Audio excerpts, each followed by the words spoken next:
All right, performing a simple linear regression.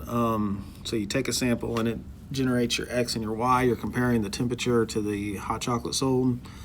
So for the chart right here, all you do is use the calculator. For N, it's random sample of 7 days. You can see it right here. So that's just 7. There's 7 days there. For X bar, you're going to click send data to calculator and send high temperature, because that's your X's, over to the calculator. And then you click X bar right here on the calculator, and that will show you the mean for the X's. So you click X bar and it does the average for those.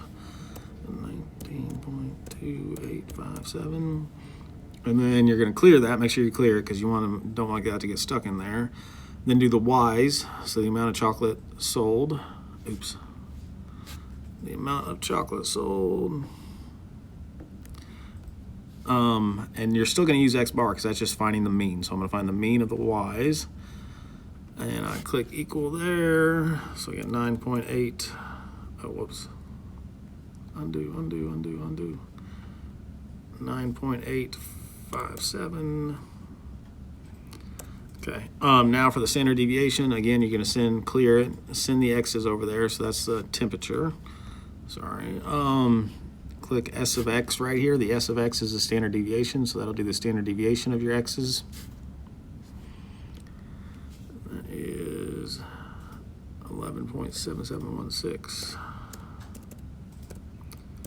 All right, clear that. Now I'm going to do the same thing with the Y's. So send the hot chocolate over there.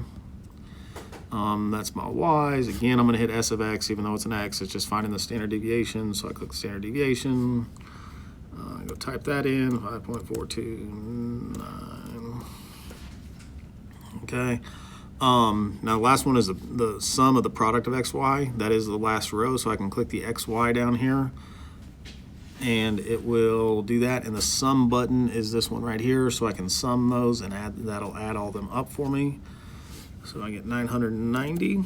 And then I click compute, and that's going to give me my correlation. So this is a strong negative linear correlation, because it's close to -1, my slope and my y-intercept.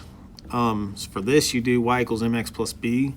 In stats, they usually do y equals b plus mx. So I'm going to do my y-intercept first, 17.76 minus, sorry, let me get the calculator there, minus 0.41x. So this is like y equals b plus mx. So y equals, it just switches it. If you do y equals mx plus b, it'll still count, but you can type it this way, just as the way you think in stats.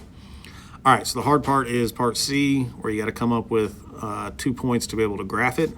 The 2 points you want to use, you can always use 0 in your y-intercept, so 0 and 17.76. So I'm going to plot that point. And then I can use the X bar and the Y bar that I have up here on the chart. So 19.2857 and 9.8571. So I plot that point.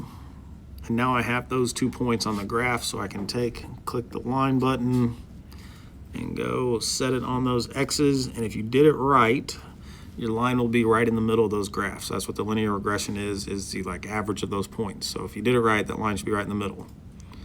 And then part C, you can use that y equals mx plus b to predict. So if I, predict the amount of hot chocolate sold when the temperature is 12 degrees Celsius, so -0.41. If I just put a 12 in for my x, so times 12, I'm plugging it back into that y equals mx plus b. Put a 12 in for x, and that will give me my answer, 12.84. Check and make sure I got it right. I did, so that's how to do that problem.